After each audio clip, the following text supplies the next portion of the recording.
तो हेलो जी, नमस्कार। कैसे हैं आप लोग? स्वागत है आप सभी का अपनी केमिस्ट्री क्लासेस के इस अमेजिंग प्लेटफॉर्म में। आपको पता है हमारा चैप्टर चल रहा है some basic concept of chemistry, जिसका आज है लेक्चर नंबर 27। ठीक है, तो आने वाले लगभग 2 से 3 लेक्चर में ये चैप्टर्स हमारा फिनिश होने वाला है। ठीक है, लगभग हमारे 30 लेक्चर्स इस चैप्टर में जाने वाले हैं। ठीक है, ऐसा हमको लग रहा है। ठीक है, तो देखते हैं 2 लेक्चर में खत्म होगा या 3 लेक्चर में खत्म होगा, पर पूरा एक एक कंसेप्ट को अच्छे से आपको समझाया जाएगा और पूरे अच्छे खासे क्वेश्चन भी कराए जाएंगे, सब कराया जाएगा। ठीक है, आपको बेफिक्र रहना है अपने एग्जाम्स और कंपटीशन के लिए। ठीक है, तो चलिए शुरू करते हैं। तो गौर से देखो, यहाँ पर हमारा टॉपिक आता है कंसंट्रेशन टर्म्स। ठीक है, स्टेचियोमेट्री में हमने बहुत कुछ पढ़ लिया। ठीक है, आगे ही पढ़ेंगे स्टेचियोमेट्री का एक आर्ट और पार्ट है, मतलब इसी में इसमें कंसंट्रेशन टर्म्स भी आता है। ठीक है, तो उसमें सबसे पहले हम देखते हैं सोल्यूशन। ठीक है, सोल्यूशन क्या है आप लोग जानते हैं, वो बोर्ड एग्जाम वाला सोल्यूशन नहीं बोल रहे हैं, क्वेश्चन का सोल्यूशन, ये वाला सोल्यूशन नहीं है। ठीक है, सोल्यूशन मतलब हम लोग मिक्सिंग के बारे में बात कर सकते हैं। ठीक है, क्या मिक्सचर हमारे पास रहता है उसके बारे में हम यहाँ पर देखते हैं। ठीक है, किस मिक्सचर की हम बात करें तो चलो एक बार देख लो। ठीक है, सोल्यूशन क्या है? Homogeneous mixture of substance. ठीक है, मैंने जब आपको मिक्सचर पढ़ाया था, ठीक है, याद करो, हमने बहुत मतलब कुछ दिनों पहले एक लेक्चर दिया था जिसे मैंने आपको मिक्सचर को अच्छे से एक्सप्लेन किया। ठीक है, होमोजेनस और हेटेरोजेनस। ठीक है, मैंने इसमें चाय का एग्जांपल लिया था। ठीक है, जैसे हम लोग होमोजेनस मिक्सचर एक तरह से देखा जाए तो आप क्या लोगे, चाय बनाओगे। ठीक है, चाय क्या है? एक होमोजेनस मिक्सचर है, इससे आप अच्छे से समझ जाओगे। ठीक है, वही आप रसना घोलते हो। ठीक है, रसना करके एक आता था, आजकल दिखता नहीं मार्केट में। ठीक है, रसना या फिर डिहाइड्रेशन पाउडर, मतलब रिहाइड्रेशन पाउडर आपके पास आता है, जिसको आप इलेक्ट्रॉल करके बोलते हो। ठीक है, ओआरएस बोलते हैं कुछ लोग, उसको घोलते हो। ये सब क्या एक सोल्यूशन में आ जाता है। ठीक है, आप एक चम्मच यहाँ कप में, मतलब एक चम्मच कप, मतलब एक कप में 1 चम्मच आप कॉफी डाले। ठीक है, कॉफी दूध डाल के मिला ले, वो भी एक सोल्यूशन। आप कोल्ड कॉफी पीते हो, वो भी एक सोल्यूशन है। ये सब यहाँ सोल्यूशन हो रखा है। ठीक है, उसी के बारे में हम लोग को यहाँ पर जानना है। ठीक है, तो सोल्यूशन बेसिकली देखा जाए तो उसके बारे में हम यहाँ पर जान लेते हैं। If two components are mixed to form solution then it is binary solution. ठीक है, तो देखा जाए एकदम हमारे सिलेबस में यहाँ पर देखा जाए, ठीक है, हमारे सिलेबस में बस यहाँ पर हमको दिखता है बाइनरी सोल्यूशन। ठीक है, बाइनरी सोल्यूशन क्या है इन आवर सिलेबस।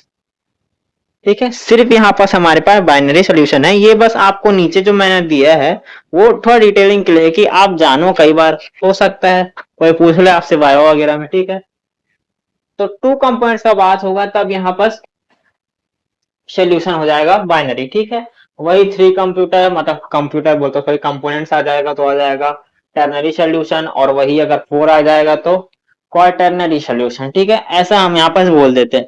ठीक है, उसको छोड़ो, हमको बस बाइनरी सोल्यूशन के बारे में जानना है।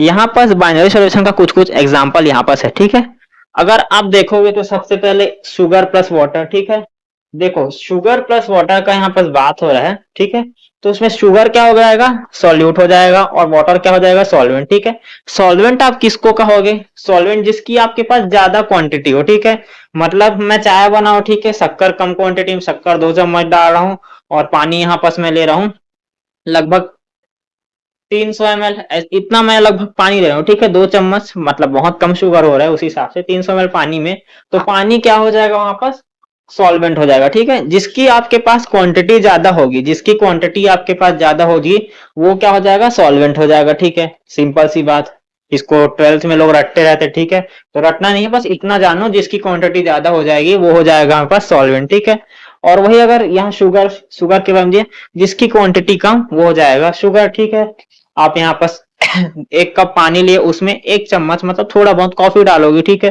तो शुगर की जगह आप कॉफी लिख दो। ठीक है, ऐसा यहाँ पर हम बोल सकते हैं। उसके बाद आता है स्मोक और डस्ट का। ठीक है, स्मोक क्या होता है, स्मोक के बारे में देखा जाए तो वो किससे बना है, डस्ट पार्टिकल और एयर से। ठीक है, डस्ट पार्टिकल और एयर का जो मिक्सचर हो जाता है वो हो जाता है स्मोक। ठीक है, वो स्मोक के बारे में नहीं बात करते जो आजकल के गबरू जवान लड़के लोग या टीवी के अभिनेता लोग दिखाते हैं, उसकी बात यहाँ नहीं हो रही। अगर देखा जाए डस्ट पार्टिकल्स, ठीक है, डस्ट पार्टिकल वहां पर क्या हो जाएगा, जैसे हम गाड़ी चला रहे हैं बढ़िया, और एक गाड़ी एकदम स्पीड से गया बढ़िया धूल उड़ाते हुए। ठीक है, धूल उड़ा बढ़िया, पूरा डस्ट पार्टिकल्स आए। ठीक है, और वो किस में हो गए, एयर में मिक्सचर हो गए। ठीक है, हमारे आसपास एयर है, सबको पता है भाई, उसमें वो मिक्सचर हो गया तो वो बन जाएगा, स्मोक बन जाएगा, ठीक है। उसके बाद मीथेन प्लस O2 है, ठीक है। मीथेन क्या हो जाएगा, वही CH4 मीथेन। मीथेन अगर 40 ग्राम है, ठीक है, ग्राम्स को एक बार देखना, ठीक है, ग्राम्स प्लस O2। तो जाहिर सी बात है मीथेन गैस की मात्रा तो कम होनी चाहिए, क्योंकि हम लोग आसपास देखें, आसपास जब यहाँ पर हम देखते हैं, तो मैं इस रूम में हूँ, ठीक है, ये मेरा पर्सनल क्लासरूम हो रखा है, ठीक है, जो भी हो, आसपास देखूंगा तो सबसे ज्यादा मात्रा यहाँ पास मुझे O2 की मिलेगी, फिर बाकी गैसेस की मिलेगी, ठीक है। सबसे ज्यादा मात्रा मेरे पास O2 की है, ठीक है, इसलिए यहाँ पास O2 200 ऑफ ग्राम्स यहाँ पास लिए हैं, ठीक है, और वही मीथेन 40 ग्राम, ओनली 40 ग्राम्स, ठीक है। ऐसा यहाँ पास हुआ, ठीक है। तो यहाँ पास मीथेन क्या हो जाएगा, सॉल्यूट हो जाएगा, और यहाँ पास O2 हो जाएगा सॉल्वेंट, ठीक है। तो समझ गए होंगे कैसा यहाँ पास हो रहा है। बाइनरी सोल्यूशन के बारे में हम लोग जान गए, जो हमारे सिलेबस में हो रखा है, ठीक है। काफी अच्छा टॉपिक है, तो चलो इसको नोट कर लो, आगे बढ़ते हैं। तो चलिए इसके बाद देखिए, ठीक है, वापस से उनकी डेफिनेशंस की आपको ऑब्वियसली बात है कि आपको डेफिनेशन की जरूरत पड़ती थी, ठीक है, क्योंकि क्लास 11th में हो आप, ठीक है, इसलिए आपको डेफिनेशंस की जरूरत पड़ती है। तो देखोगे यहाँ पर डेफिनेशन, अगर वही if both components are same फिर देन, ठीक है, तो क्या हो जाएगा, सॉल्यूट क्या होगा, the component which is present in less quantity, ठीक है। फिर से आपको बोलता हूँ, the component which is present in less quantity, ठीक है, जो हमारे पास कम मात्रा में बोल सकते, ठीक है, कम मात्रा में वहां पास प्रेजेंट हो, उसको क्या बोल देंगे हम, सॉल्यूट बोल देंगे, ठीक है। यानी कि हम शक्कर का बात कर रहे हैं यहाँ पर, ठीक है, शक्कर का बात कर रहे हैं, और वही सॉल्यूट, सॉल्वेंट का बात करें, ठीक है, that component which is present in high quantity, ठीक है, मतलब जिसकी मात्रा हमारे पास ज्यादा हो रखी, सिंपल सी बात है। और एक अच्छा एग्जांपल देते, जैसे कि लोग यहाँ पर शराब पीते, ठीक है, शराब या फिर वही वाइन विस्की जो भी हो, उसके बारे में अगर देखा जाए तो वो हमारे लिए क्या हो जाएगा, लेस क्वांटिटी, मतलब विस्की क्या हो रखा है, पास सॉल्यूट हो रखा है, ठीक है, विस्की या फिर जो भी है, बियर वियर है, वो क्या है, सॉल्यूट हो रखा है, उसमें हम लोग पानी मिला के पी रहे हैं, वो क्या हो जाएगा हमारे पास, प्रेजेंट इन हाई क्वांटिटी, ठीक है, यानी कि सॉल्वेंट हो जाएगा, सिंपल सी बात है। और एक ध्यान देने वाली बात, ठीक है, मैं यहाँ पर क्वेश्चन कराऊंगा, ठीक है, क्वेश्चन जब कराऊंगा तो उसमें मैं सॉल्यूशन में सॉल्यूट रिप्रेजेंटेड बाय 2 होगा, ठीक है, सॉल्यूट को हम 2 से रिप्रेजेंट करेंगे, ठीक है, सॉल्यूट 2 से रिप्रेजेंट होगा, सॉल्यूट 2 से रिप्रेजेंट होगा, ठीक है।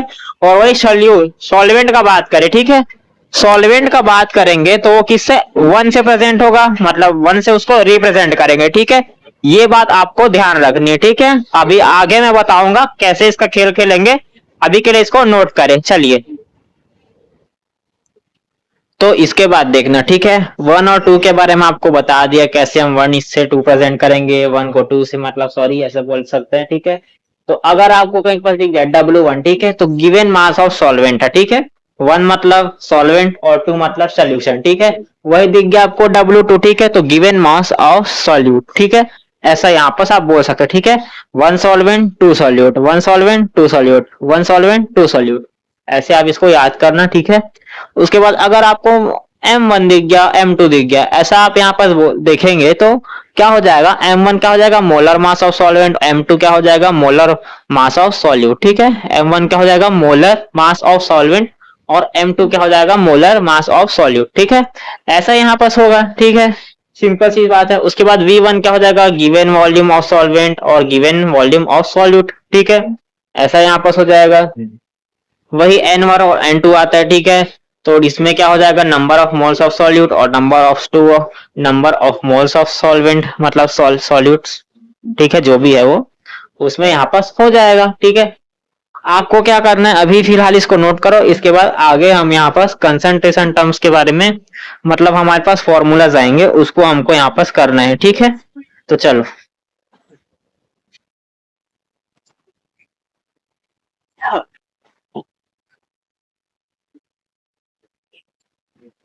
तो देखेंगे यहाँ पर पहले तो परसेंटेज टर्म्स के बारे में, इसके बाद इसी का अंदर क्या बोल सकते हैं, कंसंट्रेशन टर्म्स के अंदर है परसेंटेज टर्म्स, ठीक है। इसमें क्या बेसिकली देखोगे, सबसे पहले यहाँ पास मास परसेंट का बात है, ठीक है, मास परसेंट बोल सकते हो, या W/W, या फिर और मास बाय मास, या फिर बाय बाय मास, इतना आप यहाँ पर बोल सकते हो, ठीक है, इसको ऐसा यहाँ पास होता है, ठीक है।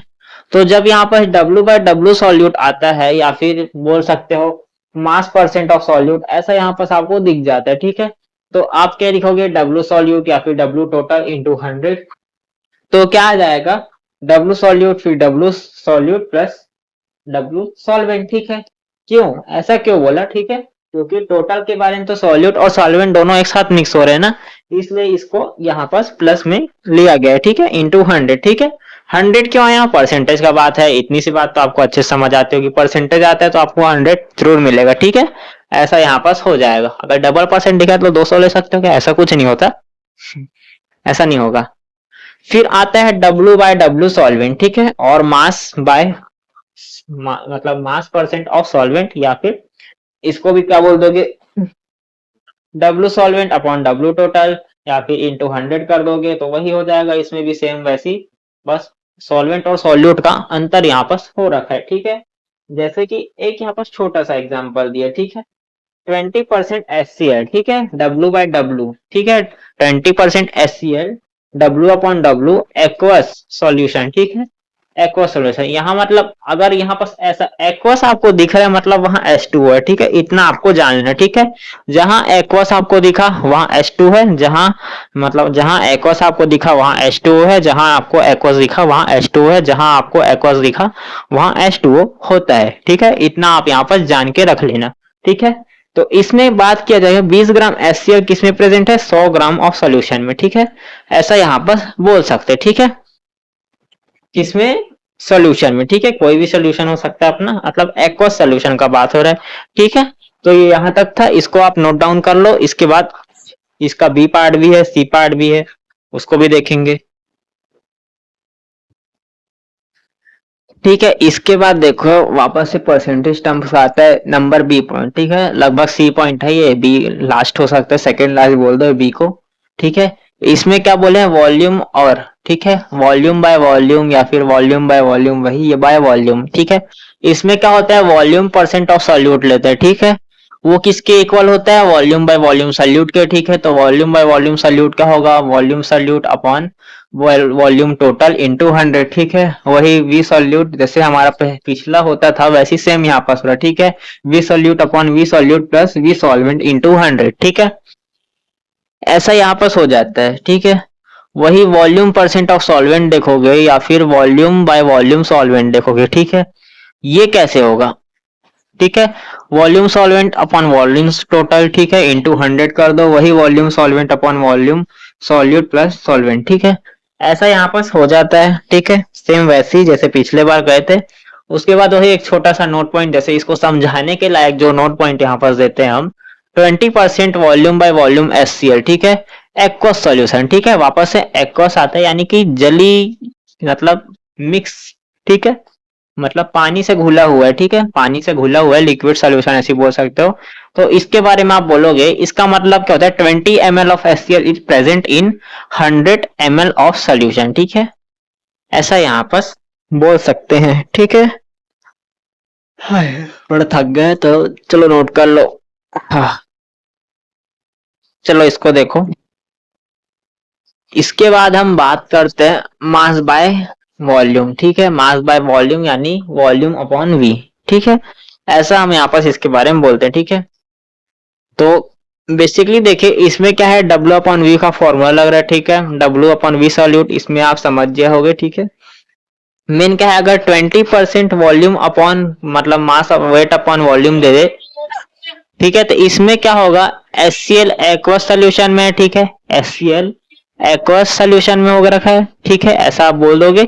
ठीक है, तो क्या होगा, 20 ग्राम HCl is present in 100 ml of solution. ठीक है, इसको इस तरह से हम लिख के रिप्रेजेंट कर सकते। ठीक है, आपको मतलब ऐसे क्वेश्चन दे देगा, आपको क्वेश्चन में इस तरह से थ्योरी लिखा रहेगा। ठीक है, क्वेश्चन में आगे हम क्वेश्चन करेंगे तो आपको पता चल जाएगा, उसकी टेंशन नहीं है हमको। पर मेन क्या है, ये जो हम पढ़ रहे हैं ना यहाँ पर, ये ज्यादा यहाँ काम नहीं आएगा, इससे ज्यादा आपको काम सॉल्यूशंस का पूरा एक चैप्टर हो रखा है क्लास 12 का, फर्स्ट चैप्टर जो अब बन चुका है। पहले फर्स्ट चैप्टर सॉलिड स्टेट होता है जो अब कट हो चुका है। ठीक है, तो वहां ये आपके अच्छे तरीके से काम आएगा। ठीक है, तो अभी के लिए इसको करना जो हमको जरूरी हो रखा है। ठीक है, तो देखिए उसके बाद अगर 10% वॉल्यूम अपॉन, वापस से लास्ट यहाँ नोट पॉइंट हो सकता है हमारा, वही 10% डब्ल्यू अपॉन डब्ल्यू क्या आ जाएगा हमारा, 10 ग्राम HCl is NaCl present in 100 gram of solution, ठीक है, ऐसा हम लिख सकते हैं। फिर 10% वॉल्यूम अपॉन वॉल्यूम, यहाँ पर 10 मिलीलीटर आ जाएगा। NaCl present in 100 ml of solution, ठीक है, वही 10% W अपॉन V आ जाएगा। NaCl एक्वस सॉल्यूशन, ठीक है, एक्वस सॉल्यूशन का मतलब वही बोल सकते हैं जिसमें पानी मिला है किसी भी सॉल्यूशन में, मिक्स पानी उसमें मिक्स है, ठीक है, नमक में पानी फेंक के मार दिया तो क्या हो गया, NaCl एक्वस सॉल्यूशन, ठीक है। तो 10 grams of NaCl is present in 100 ml of solution, ठीक है। तो चलो इसको नोट कर लो। तो चलिए इसके बाद वापस से हम SW में आते हैं, ठीक है। आपको SW में आज ज्यादा नहीं, एक ही क्वेश्चन दे रहा हूँ। If 300 grams of CH3 on reaction with excess of H2SO4 gives 272 gram of CSO4, ठीक है, find the percentage yield of product, ठीक है। इसका मैंने आंसर यहाँ पर दे दिया, आपको इसका परसेंटेज यील्ड निकालना, ठीक है। तो एनर्जी काफी डाउन हो गई है, तो मिलेंगे वही अगले क्लास में, तब तक के लिए बाय बाय। 2 दिन से 3 दिन या फिर 2 दिन के अंदर आपका चैप्टर फिनिश होने वाला है, ठीक है। उसके बाद हम नेक्स्ट चैप्टर स्टार्ट करेंगे जिसका नाम है द एटॉमिक स्ट्रक्चर, ठीक है। उसका हम 20 या 15 लेक्चर्स में पूरा हो सके कोशिश करेंगे ही कवर कर पाए उस चैप्टर को, ठीक है। तो अभी के लिए बाय बाय, मिलेंगे अगले लेक्चर में। ना ध्यान रखिएगा नोट्स को रिवीजन करना, अच्छे से नोट्स बनाना और रिवीजन अच्छे से करना, ठीक है। अगले क्लास में मिलते हैं।